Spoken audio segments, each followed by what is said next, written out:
My maize is ready, and you can see the birds have started chomping on them.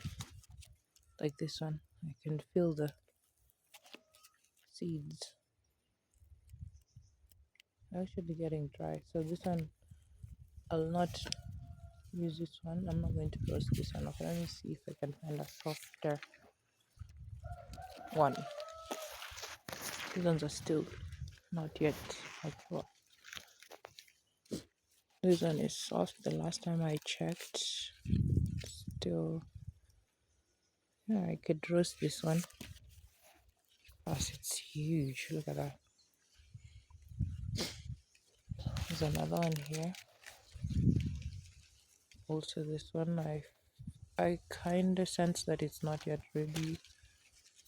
This one as well. So I have 1, 2, 3, 4, 5, 6, 7.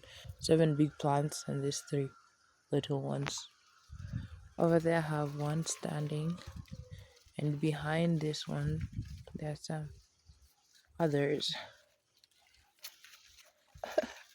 The short ones, they have hobs too, as well as those ones and the ones behind the house.